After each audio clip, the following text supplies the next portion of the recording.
C'est pour le changement. C'est pour le changement. Militants et militantes, très chers camarades membres du parti, au terme de cette deuxième quinzaine du mois de mars, l'activité politique de l'Alliance pour le changement se présente de la manière suivante. S'agissant du président national, l'honorable Jean-Marc Kabunda Kabunda a maintenu le même rythme de travail imprimé lors de la première quinzaine du mois de mars. Il a pour ce faire accordé une série d'audiences à plusieurs responsables communautaires, aux multiples personnalités politiques ainsi qu'aux acteurs de la société civile, venus tous, dans la même occasion, lui présenter un encouragement ainsi que lui témoigner leur engagement dans notre lutte pour le changement intégral de notre cher et beau pays. Ces rencontres étaient également l'occasion pour plusieurs formations politiques d'exprimer officiellement les besoins de fédérer leurs efforts aux nôtres en vue de préparer les échéances électorales de 2028. Pour matérialiser cette collaboration, le président national a désigné une équipe mixte et restreinte composée de quelques hauts cadres du parti ainsi que des responsables des structures concernées en vue de finaliser le projet du protocole d'accord jadis initié par le département chargé de relations avec les partis politiques et associations affiliées. Ce protocole d'accord qui définira les grandes lignes censées guider la collaboration entre signataires sera le document de base pour toute collaboration avec les partis politiques amis. Chers camarades du parti, au cours de cette deuxième quinzaine du mois de mars, le président national avait également eu une séance de travail avec tous les responsables des organes nationaux, des structures d'appui et des présidents des commissions. Cette délégation, conduite conjointement par le secrétaire général, gestionnaire au quotidien du parti, ainsi que par le président du collège des fondateurs, avait reçu des directives de la part du président national au sujet des actions à mener tout au long de cette année.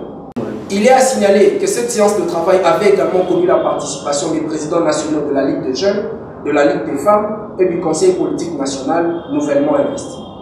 Il faut rappeler que ces derniers étaient avant cette rencontre à la tête de la délégation des membres du bureau du Conseil politique national, venus présenter les civilités au président après leur élection.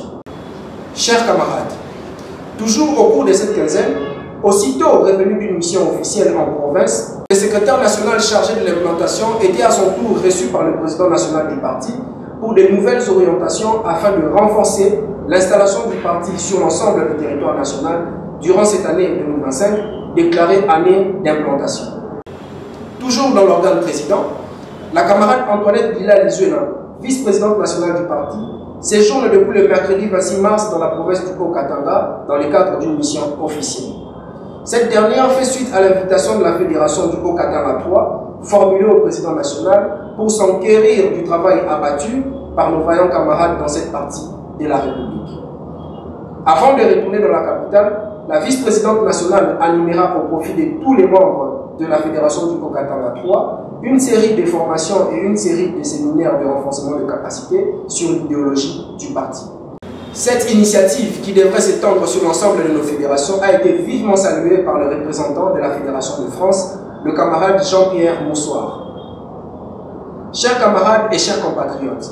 au Conseil politique national, au cours de ces 2 dernières semaines, le bureau provisoire de cet organe avait organisé des élections des membres du bureau définitif, passant ainsi le flambeau aux honorables conseillers nationaux ayant remporté le scrutin, et ce, conformément aux dispositions des textes qui nous régissent. La nouvelle configuration du bureau de cet organe compte un président, un vice-président, une rapporteure, un rapporteur adjoint, une questeur et une questeur adjointe.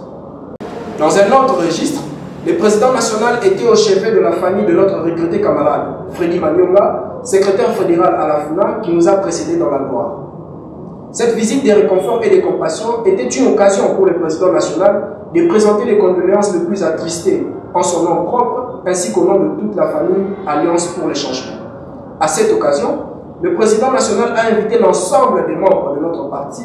à continuer à honorer la mémoire de ceux qui ont combattu pour notre cause et à soutenir leurs familles dans ces moments éprouvants. La plénière inaugurale s'était tenue le samedi 29 mars, marquant ainsi le début des travaux de la session ordinaire de mars 2025. Chers camarades membres du parti, au cours de cette deuxième quinzaine du mois de mars, le comité exécutif national du parti, par l'entremise du secrétaire général, avait fixé l'opinion si bien nationale qu'internationale sur la position de l'Alliance pour le changement au sujet des négociations entre le gouvernement congolais et le M23. Chers camarades membres du parti, au cours de cette deuxième quinzaine du mois de mars, le comité exécutif national, par l'entremise du secrétaire général, avait fixé l'opinion aussi bien nationale qu'internationale sur la position de l'Alliance pour le changement au sujet des négociations entre le gouvernement congolais et le M23, telle que présentée initialement par le président national, l'honorable Jean-Marc Aboul à Kaboul. C'est ce qui ressortait du communiqué de presse numéro 002-03-AC-CEN-SG-BMC-2025 du 16 mars 2025. Soulignons que pour une paix durable dans notre pays, encore aujourd'hui, l'Alliance pour le changement rejette toute démarche initiée par le gouvernement congolais sans tenir compte des préalables restants que nous avons posés, à savoir l'obtention d'un cessez-le-feu et le retrait des troupes rwandaises sur le sol congolais. En outre, dans le cadre des préparatifs du 3e anniversaire de notre parti, la commission ECOFIN avait présenté à l'attention de tous les membres du comité exécutif national un projet de prévision budgétaire pour l'organisation de cette activité.